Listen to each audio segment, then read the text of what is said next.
Are you training hard but not getting results? तो शायद problem है आपकी इंटेंसिटी में। In this 5 minute video I will explain 5 heart rate zones जो कि आपकी ट्रेनिंग को स्मार्ट और गोल ओरिएंटेड बनाएगा। So whether you are aiming for speed, recovery और फैट लॉस, ये वीडियो आपके लिए गेम चेंजर है। तो अगर आपने मेरे चैनल को अब तक सब्सक्राइब नहीं किया है, मेरे चैनल को सब्सक्राइब करें और वीडियो के एंड तक बने रहें। तो चलिए सबसे पहले हम समझते हैं हार्ट रेट जोन्स होता क्या है, इसे हम कैसे कैलकुलेट करते हैं। तो हार्ट रेट जोन्स होता है जो कि आपके मैक्सिमम हार्ट रेट के ऊपर डिपेंड करता है। और हाँ, हर एक जोन्स का अपना पर्पस होता है, हर एक जोन्स का अलग अलग रोल है। तो हम इस वीडियो में सब कुछ समझेंगे, कौन से जोन में ट्रेनिंग करना है आपको, आपके लिए कौन सा जोन सही है। तो वीडियो के एंड तक बने रहें और एक भी सेकंड आप स्किप ना करें, क्योंकि ये जो हार्ट रेट जो ऐसी चीज है जो कि आजकल काफी ज्यादा चर्चे में है, काफी ज्यादा इंपॉर्टेंट हो चुका है सबके लिए। तो ये वीडियो आपके लिए काफी इंपॉर्टेंट है। तो चलिए जल्दी से हम लोग शुरू करते हैं और समझते हैं कि मैक्सिमम हार्ट रेट कैलकुलेट कैसे करते हैं। तो मैक्सिमम हार्ट रेट कैलकुलेट करने का एक फॉर्मूला है, जैसा कि मैंने यहां पे लिखा है। मैक्सिमम हार्ट रेट कैलकुलेट करते हैं हम लोग 220 माइनस योर एज। मतलब कि अगर आपकी एज 30 इयर्स है तो 220 minus 30 which will be equal to 190। तो अगर आपकी एज 30 इयर्स है तो आपका जो मैक्सिमम हार्ट रेट होगा वो 190 होगा। अब इस 190 के ऊपर ही सब कुछ डिपेंडेंट है आपका। तो चलिए अब हम समझते हैं जोन वाइज कि कौन सा जोन आपके लिए सही है।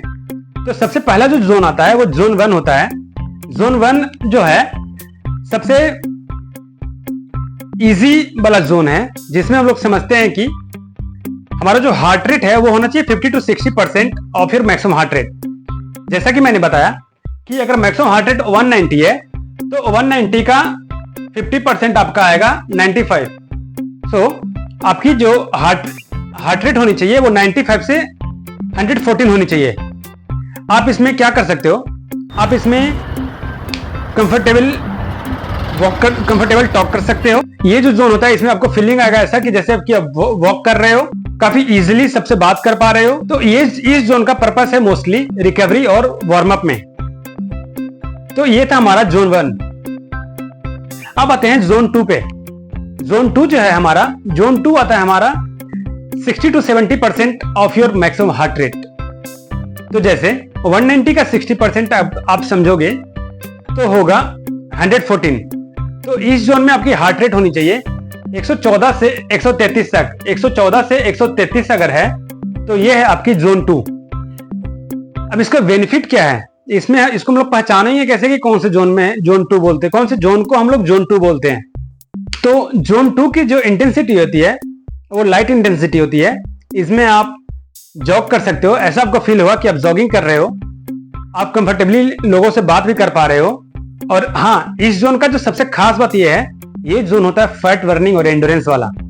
तो अगर आप भी फैट बर्निंग का सोच रहे हो तो आपको जोन 2 में ट्रेनिंग करनी चाहिए, ना कि जोन 4 में। जैसा कि कई लोग मानते हैं कि जोन 4 जोन 5 में रनिंग करेंगे तो जितनी ज्यादा मैं तेज दौड़ूंगा उतनी जल्दी मेरी फैट बर्न होगी, लेकिन ऐसा नहीं होता है। तो अगर आपको फैट बर्निंग के लिए आप ट्रेनिंग कर रहे हो, फैट बर्निंग की ट्रेनिंग कर रहे हो आप, या फिर एंड्योरेंस बिल्डिंग की कर रहे हो, तो आपके लिए जोन 2 वेस्ट है। जोन 2 में mostly ultra runners, full marathoner लोग रनिंग करते हैं। जैसे मैं भी कई सारे फुल मैराथन और अल्ट्रा रनिंग किया हूं। तो जब भी मैं ट्रेनिंग किया, जब भी मैंने अपना एक्चुअल रन किया, तो कोशिश यही थी कि जो 80% रन हो वो जोन 2 में हो, क्योंकि जोन 2 ही ऐसा जोन है जिसमें आप कंफर्टेबली लंबे समय तक दौड़ सकते हो। तो ये था हमारा जोन 2। अब हम समझते हैं जोन 3। जोन 3 में क्या आपकी हार्ट रेट होनी चाहिए। जोन 3 में आपकी होनी चाहिए 70 to 80% of your maximum heart rate. मतलब इसकी जो जोन होती है वो होती है 133 to 152।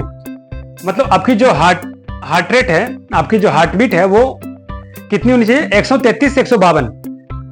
इससे ज्यादा आपको नहीं जाना चाहिए इस जोन में, अगर आप जोन 3 ट्रेनिंग कर रहे हो। तो जोन 3 की जो इंटेंसिटी होती है वो मॉडरेट होती है। इसमें आप शॉर्टपुट्स में बातें कर सकते हो, 1-2 सेंटेंस में बात करोगे, फिर आप रुक जाओगे, फिर बात करोगे, फिर रुक जाओगे। इस जोन का यूज जो है वो आपकी कार्डियोवैस्कुलर इंप्रूव करता है, आपकी स्टेमिना को बिल्ड करता है। तो जब भी आप अपनी एरोबिक कैपेसिटी बढ़ाना चाह रहे हो तो आपको जोन 3 में ट्रेनिंग करनी चाहिए। मतलब कि आपकी जो हार्ट बीट होनी चाहिए वो 70 to 80% और फिर मैक्सिमम हार्ट रेट होनी चाहिए। तो ये था हमारा जोन 3। अब जो आता है दो जो सबसे कठिन जोन है, जोन 4 एंड जोन 5। तो जोन 4 में आपकी जो हार्ट बीट होनी चाहिए वो 80 to 90% होनी चाहिए।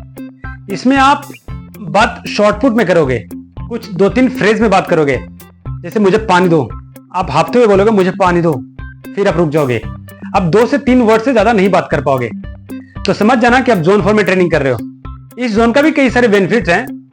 तो इस जोन का जो बेनिफिट्स हैं, जैसे कि जब भी आप अपनी स्पीड बढ़ाने की ट्रेनिंग कर रहे हो, रेस पेस कर रहे हो, इंटरवल ट्रेनिंग कर रहे हो, टेम्पो रनिंग कर रहे हो, तो आपको जोन 4 में ट्रेनिंग करना चाहिए। तो जोन 4 किसके लिए है? जोन 4 है स्पीड बढ़ाने के लिए। जो लोग 100 मीटर, 200 मीटर, 400 मीटर रनिंग करते हैं वो मोस्टली जोन 4 में ट्रेनिंग करते हैं, क्योंकि उन्हें कम समय में तेज भागना, बहुत ही तेज भागना है। तो ऐसे लोगों के लिए जोन 4 काफी अच्छा है। तो ये था हमारा जोन 4, 152 to 171। अब जो आता है सबसे कठिन जोन, जोन 5, जिसमें आपकी हार्ट रेट होनी चाहिए 90 to 100 और फिर मैक्सिमम हार्ट रेट। तो जैसा कि मैंने बताया, ये जोन में काफी जो भी ट्रेनिंग करते हैं काफी कम समय के लिए ट्रेनिंग करते हैं। ऐसा नहीं कि 5 मिनट 10 मिनट तक रनिंग कर रहे हैं, क्योंकि लोगों को सजेस्ट किया जाता है आप इस जोन में जितनी कम से कम ट्रेनिंग करें, क्योंकि इसमें आपकी जो हार्ट रेट है वो मैक्सिमम हार्ट रेट के काफी करीब होती है। तो आपकी लाइफ को रिस्क होता है, ज्यादा देर तक ट्रेनिंग करने जोन 5 में आपकी लाइफ को रिस्क पहुंचा सकता है। तो इस जोन में का बेनिफिट भी है, ऐसा नहीं है कि सब कुछ डिमेरिट ही है। इस जोन का बेनिफिट है सबसे पहला कि आपको VO2 मैक्स बढ़ाता है। ये जब भी आप एक्सप्लोसिव एफर्ट देना चाहते हो तो आपको इस जोन में ट्रेनिंग करना चाहिए। इस जोन में आप बात नहीं कर पाओगे, काफी डिफिकल्ट होगा बात करना। तो अब हम लोग मेजर करते कैसे इस जोन को? जैसा कि मैंने बताया, जोन 1, 2, जोन 3, 4, 5, ये सारे जोन्स मैंने आपको बताया कैसे मेजर करना है, कैसे आप कैलकुलेट कर सकते हो। तो ठीक है, जैसे मेरे पास वॉच है तो मैं अपने वॉच में देख सकता हूँ मेरा हार्ट रेट कितना जा रहा है। लेकिन जिसके पास वॉच नहीं है, सब कोई वॉच अफोर्ड नहीं कर सकता, सबके पास इतने पैसे नहीं है कि 25 से 30 हजार रुपए का वॉच ले मिनिमम। तो क्या वो मेजर नहीं कर सकते? क्या वो अपनी हार्ट रेट को नहीं जान सकते? तो जान सकते हैं। कई सारे ऐसे मेथड्स हैं, जैसे कई लोग होते हैं क्या पल्स मेजर करते हैं, लेकिन आप रनिंग के टाइम पल्स भी मेजर नहीं कर पाओगे। तो फिर आता है सबसे नया चीज, जो सबसे सिंपल और बेहतरीन चीज है, वो है टॉक टेस्ट। अब बात करके समझिए। जैसे आप कंफर्टेबली बात कर रहे हो तो आप समझो कि जोन 1, जोन 2 में ट्रेनिंग कर रहे हो।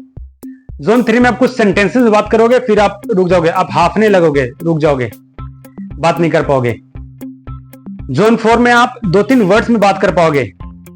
जोन 5 में आप बात ही नहीं कर पाओगे। तो अब जब भी आप समझो ट्रेनिंग कर रहे हो, रनिंग कर रहे हो या फिर वर्कआउट कर रहे हो, अगर समझो कि बात नहीं कर पा रहे हो, आप कंफर्टेबल बात नहीं कर पा रहे हो, या फिर आप शॉर्ट में बात कर पा रहे हो, या फिर बात ही नहीं कर पा रहे हो, तो समझो कि आप आपकी ट्रेनिंग जोन 1, 2 या 3, 4 या फिर 5 में हो रही है।